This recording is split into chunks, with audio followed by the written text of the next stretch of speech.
एक घर एक लड़की के चीखने चिल्लाने की आवाज़ों से लगातार गूंज रहा था। वह उस काले आदमी का दर्द बर्दाश्त नहीं कर पा रही थी। नाइजीरियन मूल का काला आदमी गोंजो उस लड़की के साथ जोर ज़बरदस्ती करके संबंध बना रहा था। गोंजो उस लड़की के साथ इतने ज़बरदस्त तरीके से संबंध बना रहा था कि वह चीख चिल्ला रही थी, उससे वह दर्द बर्दाश्त नहीं हो रहा था। लेकिन गोंजो ड्रग्स के नशे में चूर था, उसे बस अपनी मस्ती सूझ रही थी। उस लड़की के दर्द से उसे कोई लेना देना नहीं था। वह लड़की लगातार उसके आगे हाथ जोड़ रही थी, रिक्वेस्ट कर रही थी कि मुझे छोड़ दो, मुझे जाने दो, मेरे से ये दर्द बर्दाश्त नहीं हो पा रहा है, तुम्हारा सामान बहुत बड़ा है, मैं झेल नहीं पा रही हूँ, मुझे छोड़ दो।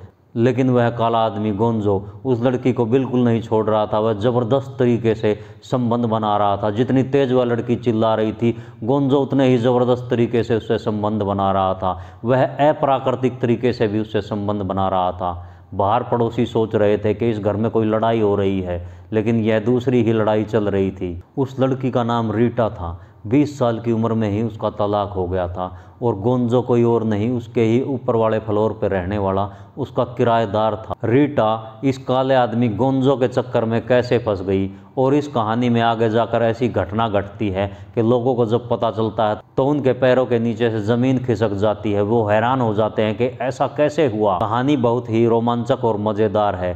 पूरी कहानी जानने के लिए बने रहिए कहानी के अंत तक। और दोस्तों, हमने एक मुहिम चालू की है।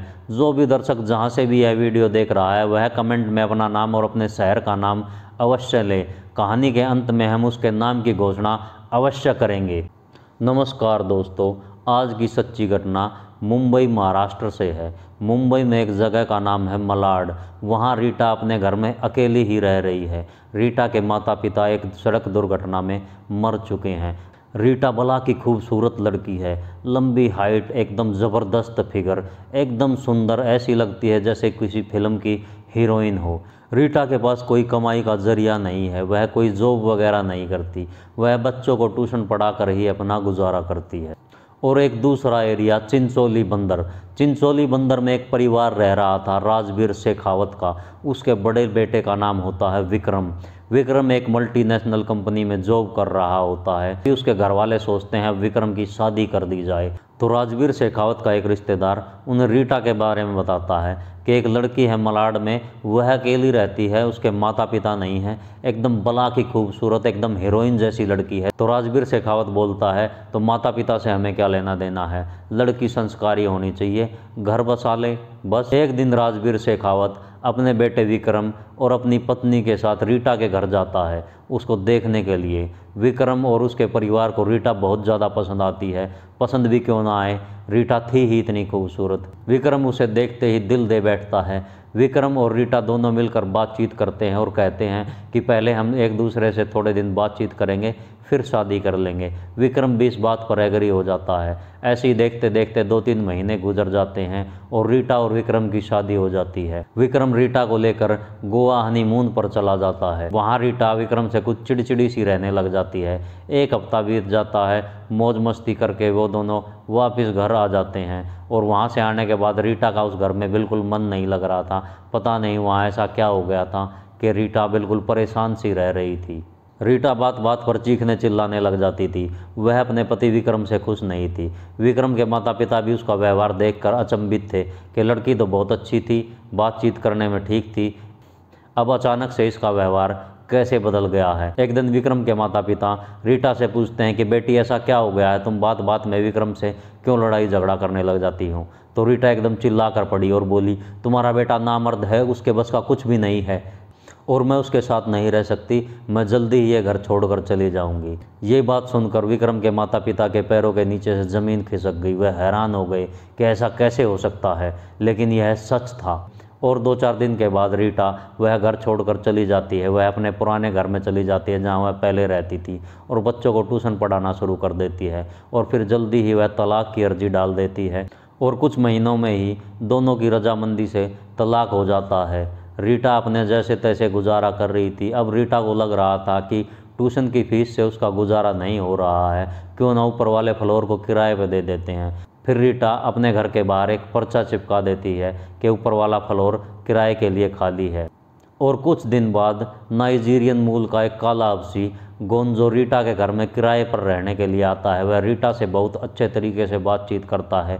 रीटा को लगता है कि यह बहुत अच्छा आदमी है। रीटा उसको किराए पर ऊपर वाला फ्लोर दे देती है और वह ऊपर रहने लग जाता है। वह सुबह जाता और शाम को वापस आ जाता। उसकी दिनचर्या ऐसे ही चल रही थी। एक दिन रीटा ऊपर जाती है और सीढ़ियों में से उसका पैर फिसल जाता है और रीटा चीखते चिल्लाते हुए नीचे गिर जाती है।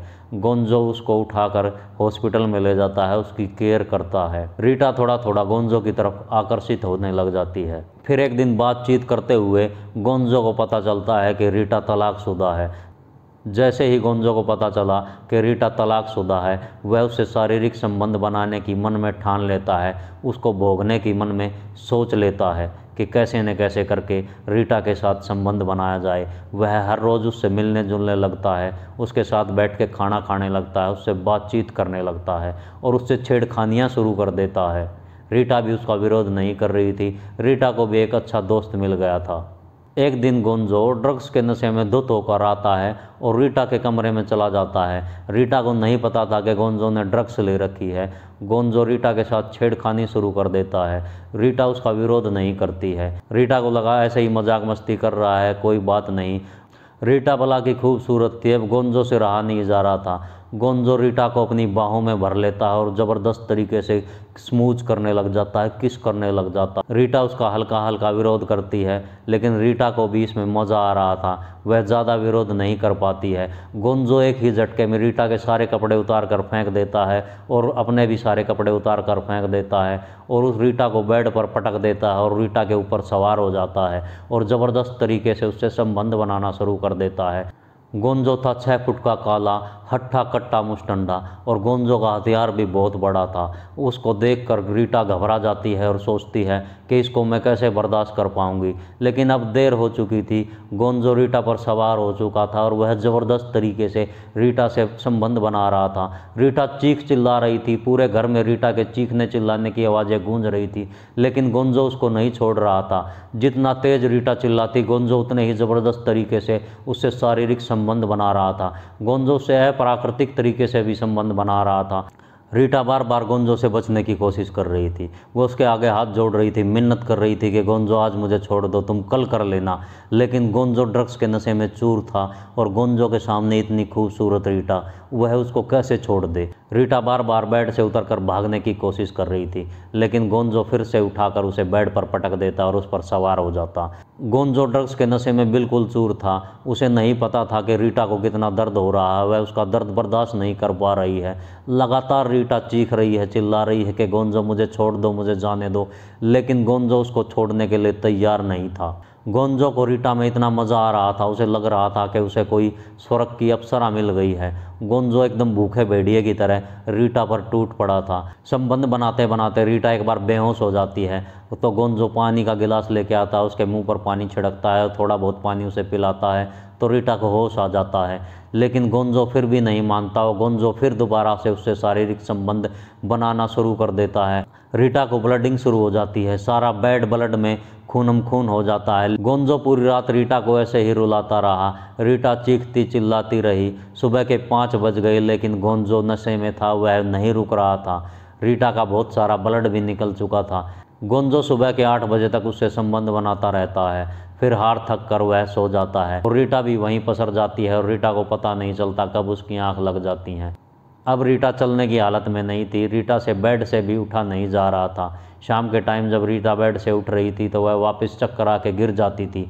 रीटा की बहुत ज़्यादा हालत ख़राब हो चुकी थी। फिर गोंजो शाम को रीटा को हॉस्पिटल में ले जाता है तो डॉक्टर रीटा को देखकर बोलती है, ऐसा कौन सा वहशी दरिंदा है जिसने तुम्हारी ये हालत कर दी है। तो रीटा फिर गोंजो के बारे में डॉक्टर को बताती है। तो डॉक्टर उसको सलाह देती है कि तुम उससे अपना फ्लोर खाली करवा लो और उससे बच कर रहो, नहीं तो तुम्हारी किसी दिन जान चली जाएगी। रीटा और गोंजो दोनों घर वापस आ जाते हैं। रीटा से कई दिनों तक चला नहीं जा रहा था। रीटा आडी टेढ़ी होकर चल रही थी। गोंजो एक दिन मौका देखकर फिर से रीटा से छेड़खानी शुरू कर देता है, लेकिन रीटा मना कर देती है, नहीं गोंजो, मैं तुम्हें बर्दाश्त नहीं कर सकती। गोंजो उसको पटा लेता है। गोंजो बोलता है कि मैं धीरे धीरे करूँगा, उस दिन की तरह मैं तुम्हें दर्द नहीं दूंगा। तो रीटा मान जाती है। गोंजो उस दिन फिर रीटा के साथ शारीरिक संबंध बनाना शुरू कर देता है। पहले तो गोंजो धीरे धीरे करता है, लेकिन गोंजो कहाँ अपनी हरकतों से बाज आने वाला था। गोंजो फिर रीटा के साथ वही वहसीपन करता है। पूरी रात रीटा चिल्लाती रहती है, लेकिन अब की बार रीटा दर्द बर्दाश्त कर जाती है। उसको भी उसमें कुछ मज़ा आ रहा था और ऐसे ही रीटा और गोंजो रोज़ शारीरिक संबंध बनाना शुरू कर देते हैं। फिर एक दिन रीटा के घर पुलिस छापा मार देती है और पुलिस उससे गोंजो के बारे में पूछती है। तो रीटा हैरान हो जाती है कि पुलिस मेरे घर में क्यों आई है और गोंजो से इनको क्या लेना देना है। तो रीटा पुलिस को बताती है कि गोंजो ऊपर वाले फ्लोर पर रहता है, वह मेरा किराएदार है, अभी वह घर पर नहीं है। रीटा के पास ऊपर वाले फ्लोर की चाबी होती है। रीटा फ्लोर को खोल देती है तो वहाँ पर पुलिस को कुछ आपत्तिजनक सामान मिलता है और ड्रग्स मिलती है। गोंजो एक ड्रग्स पेडलर होता है, यह जानकर रीटा के पैरों के नीचे से ज़मीन खिसक जाती है और पुलिस वहीं बैठ जाती है और गोंजो के आने का इंतज़ार करने लग जाती है। 1-2 घंटे बाद गोंजो आता है, वह उसको धर दबोच लेते हैं, थाने ले जाकर उसकी खूब पिटाई करते हैं और विभिन्न धाराओं के तहत उस पर मामला दर्ज करके उसको जेल में डाल देते हैं। दोस्तों, इस कहानी को सुनाने का हमारा उद्देश्य यही है कि आप लोग सतर्क रहें, सावधान रहें, ऐसे नाइजीरियनों के चक्कर में ना पड़े। अगर वीडियो पसंद आई हो तो वीडियो को कर देना लाइक और चैनल को कर देना सब्सक्राइब। मिलेंगे फिर एक नई घटना के साथ, जब तक के लिए सतर्क रहें, सावधान रहें। जय हिंद दोस्तों।